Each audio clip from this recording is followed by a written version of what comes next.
খবর দিতে গেলে সেখানে এসডিওর পারমিশন নিতে হবে, ডিএম এর পারমিশন নিতে হবে। সেগুলো সম্পূর্ণ একটা অযৌক্তিক কথা, একটা বিভ্রান্ত, মানুষের মধ্যে একটা বিভ্রান্তি প্রচারের জন্য সেটা প্রচার করা হচ্ছে। আমি আপনাদের সামনে আর সাধারণ অংশের মুসলিম জনগণের কাছে এই বার্তা দিতে চাই যে এটা এই ওয়াকফ আইন সম্পূর্ণ সাধারণ মুসলিম জনগণের উন্নয়নের জন্য করা হয়েছে।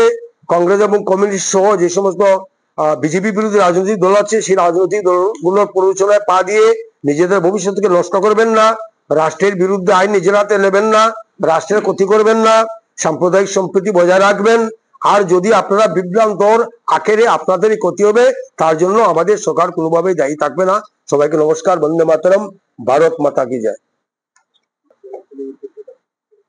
সবাইকে নমস্কার। আপনারা জানেন সম্প্রতি ভারতবর্ষের ওয়াকফ সংশোধনী বিল আনা হয়েছিল। সম্প্রতি সেই বিল লোকসভা এবং রাজ্যসভাতে পাস হয়েছে এবং এটা রাষ্ট্রপতি সিগনেচারের মাধ্যমে সেটা আইনে রূপান্তরিত হবে। এই পরিস্থিতিতে আমাদের দেশের এনডিএ বিরোধী যে জোট, যেটা আইএনডিআই এ জোট, সেই আইএনডিআই এ জোটের বিভিন্ন শরিক, কংগ্রেস, কমিউনিস্ট, তৃণমূল, সমাজবাদী দল থেকে শুরু করে রাষ্ট্রীয় জনতা পার্টি থেকে শুরু করে বিভিন্ন রাজনৈতিক দল তার বিরুদ্ধে বিভিন্ন জায়গায় অপপ্রচার করছেন।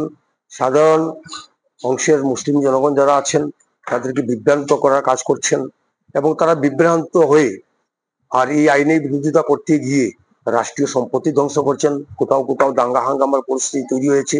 আপনারা দেখেছেন পশ্চিমবঙ্গে মুর্শিদাবাদে, সেখানে হিন্দুদের উপর অকথ্য নির্যাতন, তাদের বাড়ি ঘরে আগুন জ্বালিয়ে দেওয়া, খুন খারাপি, বিভিন্ন একটা সমস্যা তৈরি হচ্ছে। এটা মেন কারণ হচ্ছে সেই ওয়াকফের যে পয়েন্টস গুলো আছে, কি কি পয়েন্টস এর উপর নির্ভর করে সেই ওয়াকফ সংশোধনী বিল প্রণয়ন করা হয়েছে সেই বিষয়ে তারা জ্ঞাত নয়। এবং বিশেষ করে আইএনডিআই জোটের যারা নেতারা, সেই নেতারা তাদের ঘৃণ্য এবং বিভেদমূলক রাজনীতিকে জিয়ে রাখার জন্য সেই ওয়াকফ আইনের বিরোধিতা করতে গিয়ে ভুল ব্যাখ্যা দিচ্ছেন মানুষের কাছে। সেই মানুষের ভুল ব্যাখ্যাটা যাতে বন্ধ হয়, মানুষ যাতে সঠিক ব্যাখ্যা পান, তার জন্য আমরা ভারতীয় জনতা পার্টি ত্রিপুরা প্রদেশ কমিটির পক্ষ থেকে আমরা বিভিন্ন সময় আমরা আন্দোলন সংগঠিত করেছি, বিভিন্ন প্রেস কনফারেন্স করেছি। ঠিক সেই হিসাবে ভারতীয় জনতা পার্টি আমাদের রাজ্য কমিটি, যেটা সংখ্যালঘু মোর্চার পক্ষ থেকে, আমাদের এসটি মোর্চার পক্ষ থেকে আজকে আমরা জেলা পর্যায়ে এখানে সাংবাদিক সম্মেলন করতে যাচ্ছি। তো সেই সাংবাদিক সম্মেলনে আমাদের মধ্যে উপস্থিত আছেন আমাদের রাজ্য স্তরের মাননীয় সহসভানেত্রী, আছেন 2 জন সাধারণ সম্পাদক এবং অন্যান্য নেতৃত্ব, এবং আপনারা যারা সাংবাদিক, সবাইকে আমি ঊনকোটি জেলা কমিটির পক্ষ থেকে আন্তরিক অভিনন্দন এবং শুভেচ্ছা জ্ঞাপন করছি। ওয়াকফ হল একটি পবিত্র এবং অবিচ্ছেদ্য দান, যা ইসলামিক আইনের অধীনে ধর্মীয় অথবা দাতব্য উদ্দেশ্যে উৎসর্গ করা হয়। ভারতে এটি ওয়াকফ আইন 1995 এর মাধ্যমে স্বীকৃত এবং পরিচালিত। ওয়াকফ বোর্ড ও তাদের অধীনস্থ সম্পত্তি মূলত মসজিদ, কবরস্থান, মাদ্রাসা, ধর্মীয় ও মানবিক কল্যাণমূলক প্রতিষ্ঠানের রক্ষণাবেক্ষণের জন্য ব্যবহৃত হয়। এবং এই ওয়াকফ আইন নতুন না, এটা পরাধীন ভারতে সেটা তৈরি হয়েছিল, এবং আমাদের দেশে যখন ইসলামিক শাসন ছিল তখন থেকে সেই আইন ছিল।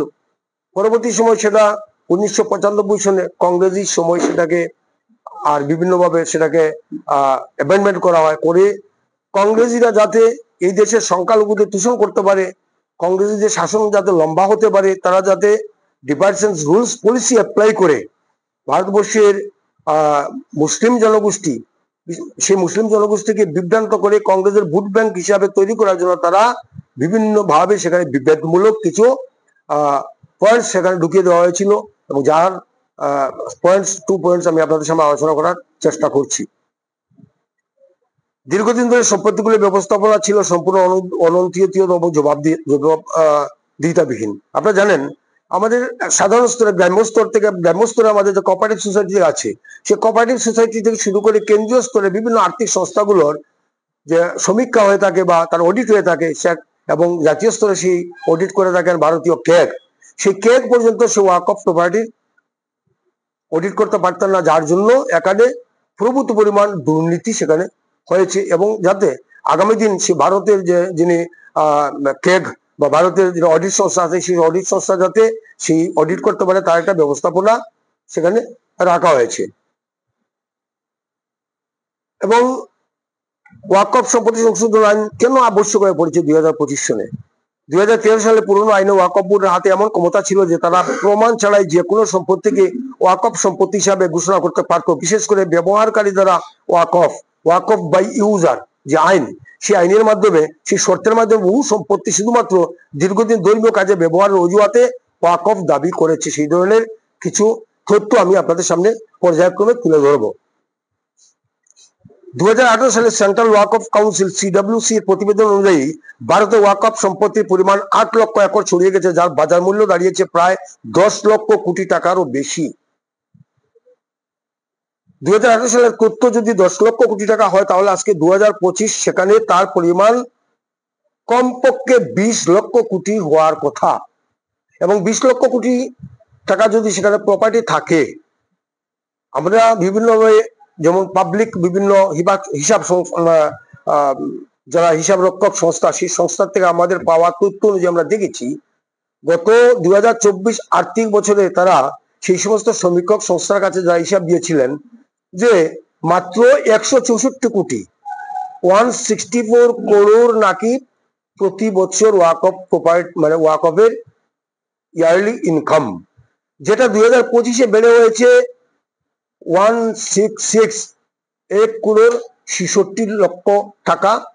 কিন্তু বেসরকারি মতে আমাদের কাছে যে তথ্য আছে, প্রতি বছর 10 থেকে 12,000 কোটি টাকা প্রফিট করে থাকে সেই সংস্থা। কিন্তু সেই টাকাগুলো কোথায় যাচ্ছে, সেই প্রশ্ন আজকে দেখা দিয়েছে।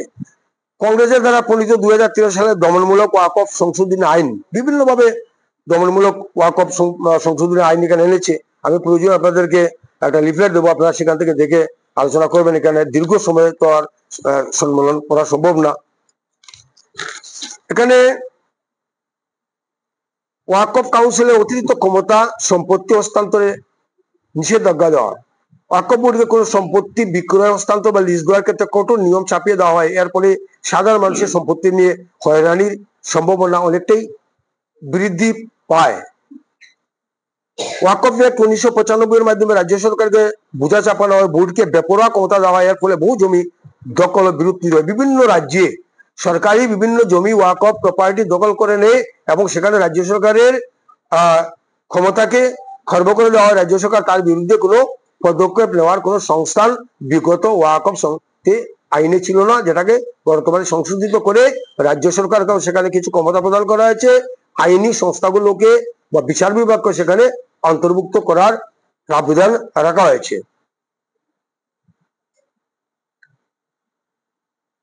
নতুন আইন অনুযায়ী কোন সম্পত্তিকে একতরফাভাবে ওয়াকফ ঘোষণার অধিকার ওয়াকফ বোর্ডের আর থাকবে না। এখন এটি কেবল 90 দিনের পাবলিক নোটিশ এবং রেকর্ড যাচাইয়ের পরেই সম্ভব করা হবে। সরকারি সম্পত্তি পুনর্দখল ও নিরীক্ষা, সরকার এখন নিজস্ব সম্পত্তি যেগুলো একসময় ওয়াকফ হিসেবে ঘোষণা করা হয়েছিল তা পুনরুদ্ধার করতে পারবে এবং নির্ধারিত একজন অফিসার সেই জরিপের দায়িত্বে থাকবে, তিনি ডিএম বা কালেক্টর হতে পারেন। এবং সবচেয়ে উল্লেখযোগ্য যেটা নারীর অধিকার, সেই ওয়াকফে নারীর কোনো অধিকার ছিল না। বিধবা, তালাকপ্রাপ্ত মহিলা ও এতিমদের কল্যাণে ওয়াকফ আয়ের অংশ ব্যবহারের বিধান নিশ্চিত করা হয়েছে নতুন আইনে। নারী উত্তরাধিকার থেকে বঞ্চিত হবে না, এটি একটি বিশাল পদক্ষেপ। আমরা দেখেছি মুসলিম পার্সোনাল ল অনুযায়ী সেখানে মুসলিমরা বা মুসলিম মহিলারা সেখানে 3 তালাকের পর বা ডিভোর্স হওয়ার পর তারা কোনো ক্ষমতার, তাদের সম্পত্তি কোনো অধিকার পেতেন না। আমরা দেখেছি একটা সময় শাহবানু মামলা হয়েছিল, যখন রাজীব গান্ধী ভারতবর্ষের প্রধানমন্ত্রী ছিলেন, সেখানে সুপ্রিম কোর্ট একটা রুলিং দিয়েছিল শাহবানুকে তালাক দেওয়ার পর ওনাকে উত্তরাধিকার সূত্রে উনি যাতে সম্পত্তি ভাগ দেওয়ার জন্য সেটা সুপ্রিম কোর্ট রায় দিয়েছিল। সেই রায়কে অকার্যকর করার জন্য আর সংখ্যাগরিষ্ঠতা জোর নিয়ে তৎকালীন কংগ্রেস সরকার সেখানে মৌলবীদের কাছে মাথা নত করে সেই রায়কে অকার্যকর করেছিলেন। এই ওয়াকফ আইনের মাধ্যমে কিন্তু আবার সেই তালাকপ্রাপ্ত অথবা বিধবা মহিলারা তাদের সেই হিত সম্মান ফিরে পাচ্ছেন। স্বচ্ছতা কেন্দ্রীয় তথ্য ভান্ডার তৈরি, ওয়াকফ সম্পত্তি একটি কেন্দ্রীয় তথ্য রেকর্ড ভিত্তিক ডাটাবেস তৈরি করে প্রশাসন স্বচ্ছতা আনা হবে। নতুনভাবে ঘোষিত ওয়াকফ সম্পত্তিতে নির্দিষ্ট মানদণ্ড প্রবর্তন করা হবে। আমরা দেখেছি ওয়াকফ বোর্ডে যে সম্পত্তি আছে সেগুলো রেজিস্টার্ড ছিল না। এখন থেকে ওয়াকফ বোর্ডে যে সমস্ত সম্পত্তি, সেই সম্পত্তিগুলো ভারতীয় আইন অনুযায়ী সেটাকে রেজিস্টার্ড করতে হবে এবং তার জন্য একটা ডাটা বেস তৈরি করা হবে সেন্ট্রাল লেভেল, এবং যার জন্য সেই ডাটা বেস থেকে ভারতবর্ষের যে কোনো নাগরিক রাইট টু ইনফরমেশন অ্যাক্ট অনুযায়ী সমস্ত তথ্য নিতে পারবেন।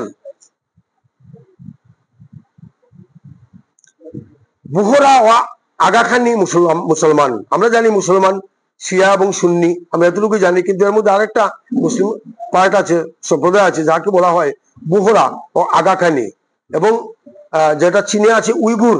সেই ধরনের বিভিন্ন মুসলিম যে জনগোষ্ঠী আছে তাদের মধ্যে থেকে প্রতিনিধিত্ব রেখে ওয়াকফ কমিটি বা ওয়াকফ কাউন্সিল গঠন করার প্রাবধান সেই নতুন আইনে রাখা হয়েছে। আদিবাসীদের অধিকার রক্ষা, সংবিধানের ৫ম ও ৬ষ্ঠ তফসিলে সংরক্ষিত আদিবাসীদের জমিকে আর ওয়াকফ হিসাবে ঘোষণা করা যাবে না, এর ফলে তাদের জমি ধর্মীয় অধিকার সুরক্ষিত থাকবে। সংবিধানের ৫ম ও ৬ষ্ঠ তফসিলে, যেটা অটোনমাস ডিস্ট্রিক্ট কাউন্সিল বা টেরিটোরিয়াল কাউন্সিল যে নামে আমরা অভিহিত করি না কেন, আর সেইভাবে তাদেরকে যে অটোনমাস বলি যে জমিগুলো ছিল এতদিন পর্যন্ত ওয়াকফ ওরা তাদের সেই জমিকে ওয়াকফ প্রপার্টি বলে তারা হস্তান্তর করতে পারতো, নিজেদের অধিকার নিতে পারতো। এবার নতুন আইনে সেই আদিবাসীদের সেই অধিকার রক্ষা করার প্রাবধান রাখা হয়েছে। ওয়াকফের মাধ্যমে কিভাবে মুসলিম সমাজকে লুট করা হয়েছে, যেই মুসলিম সমাজকে দিয়ে আজকে বিভিন্ন জায়গায় কংগ্রেস এবং কমিউনিস্টরা এবং তৃণমূলীরা যেইভাবে রাষ্ট্রের সম্পত্তি ধ্বংস করছে, মানুষের বিরুদ্ধে খেপিয়ে তুলছে, জাতি দাঙ্গা তৈরি করার একটা পরিকল্পনা হচ্ছে, সেই মুসলিমদের কিভাবে ওয়াকফের মাধ্যমে লুট করা হয়েছে তার কিছু তথ্য তুলে ধরার চেষ্টা করব। ওয়াকফ যা মুসলিম সমাজের কল্যাণের জন্য তৈরি করা হয়েছিল, আজ তা হয়ে উঠেছে ভারতের অন্যতম বড় একটি দুর্নীতি ও কেলেঙ্কারি আখড়া। বিলাসবহুল shopping mall, hotel, commercial building গড়ে উঠেছে ওয়াকফ জমিতে, অথচ দরিদ্র মুসলিমরা রয়ে গেছে বঞ্চিত। কিছু ধর্মীয় রাজনীতি নেতার যুগসাজসে সাধারণ মুসলিমদের অধিকার থেকে বঞ্চিত করা হয়েছে, তার কিছু তথ্য আমি আপনাদের সামনে তুলে ধরার চেষ্টা করছি।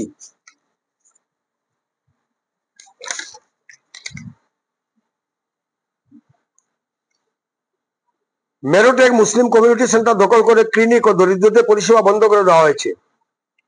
আসামে ছাত্রদের জন্য বরাদ্দ স্কলারশিপের জাল নাম দিয়ে টাকা আত্মসাৎ করা হয়েছে সেই মুসলিম ওয়াকফ বোর্ড। কলকাতায় ভগ্নপ্রায় মসজিদে নামাজ পড়ছেন মুসলিমরা, অথচ ভাড়ার টাকা লুটে নিচ্ছে ওয়াকফ কর্মকর্তারা। এবং 2006 সালে সাচার কমিটির যে রিপোর্ট, বিচারপতি রাজেন্দ্র সাচারকে দিয়ে ইউপিএ সরকার তৎকালীন সময় যে সাচার কমিটি গঠন করেছিল, সেই সাচার কমিটি পর্যন্ত বলেছে যে 80% ওয়াকফ সম্পত্তি দুর্নীতি এবং অবৈধ দখলের শিকার হয়ে গেছে, যার ফলে কর্ণাটকে 22,000 একর ওয়াকফ জমি মাত্র 22 লাখ টাকায় বিক্রি হয়েছে। সে টাকাগুলো কোথায় গেছে?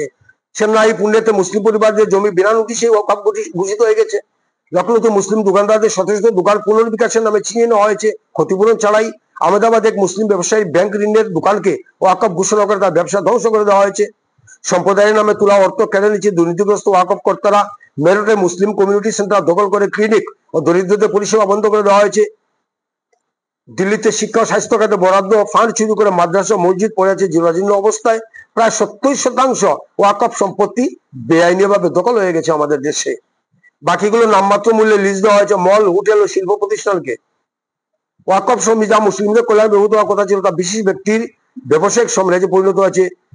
এবং 2018 সালে কেন্দ্রীয় ওয়াকফ কাউন্সিলের রিপোর্টে বলা হয়েছে ওয়াকফ বোর্ডের আর্থিক স্বচ্ছতা নেই, দুর্নীতি সর্বোচ্চ পর্যায়ে। 2013 সালে সংশোধিত আইনের মাধ্যমে ইউপি সরকার ওয়াকফ বোর্ডকে অতিরিক্ত ক্ষমতা দিয়েছে, স্বেচ্ছাচারিতার সুযোগ করে দিয়েছিল। সাচার কমিটি বলেছিল মুসলিমরা দলিত চেয়ে পিছিয়ে পড়েছে, শিক্ষা, চাকরি, সরকারি পরিষেবায় ওয়াকফ যাদের রক্ষা করার কথা ছিল তাদের ধ্বংস করেছে। তামিলনাড়ু চিরাপল্লী ওয়াকফ বোর্ড দাবি করে 1500 বছরের পুরনো চন্দ্রশেখর স্বামী মন্দির এবং তার চারপাশে কাদিয়াকুরিচি গ্রামের হিন্দু ধর্মীয় জমির মালিকানা হিন্দুদের পবিত্র ভূমি কেড়ে নেওয়া হয়েছে। গুজরাটে বেদ দ্বারকা ভগবান শ্রীকৃষ্ণের পবিত্র দ্বীপের উপর ওয়াকফ বোর্ড মালিকানা দাবি করেছে।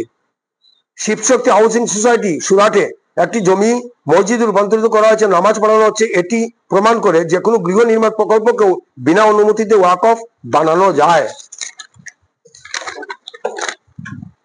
কেরালাতে ওয়াকফ বোর্ড একতরফাভাবে 400 একর জমি দাবি করেছে, যার ফলে ক্ষতিগ্রস্ত হয়েছে প্রায় 1000 মালিক ও 600 খ্রিস্টান পরিবার, যাদের অধিকাংশই মৎস্যজীবী।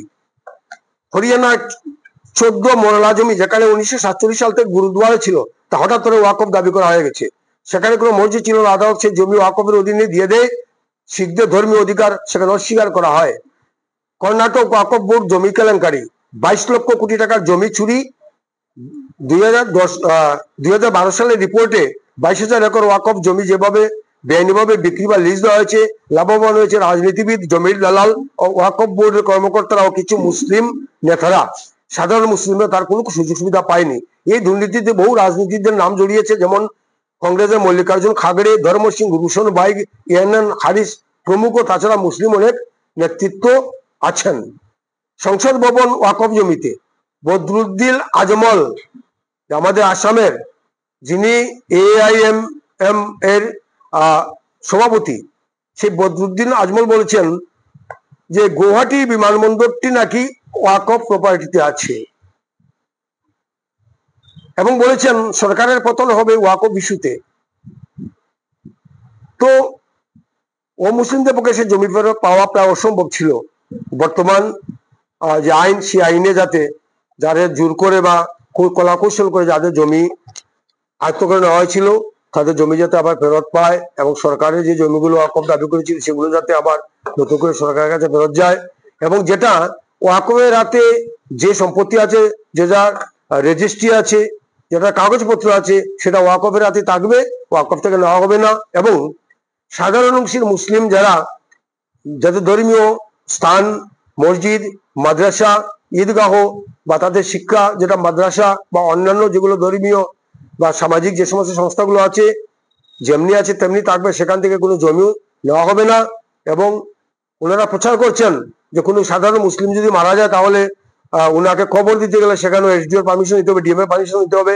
সেগুলো সম্পূর্ণ একটা অযৌক্তিক কথা, একটা বিভ্রান্ত, মানুষের মধ্যে একটা বিভ্রান্তি প্রচারের জন্য সেটা প্রচার করা হচ্ছে।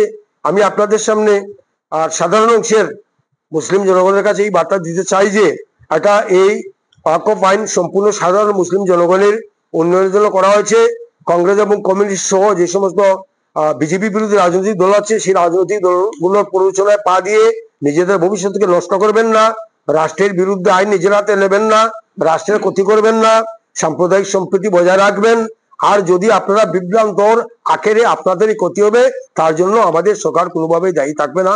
সবাইকে নমস্কার, বন্দে মাতরম, ভারত মাতা কি জয়।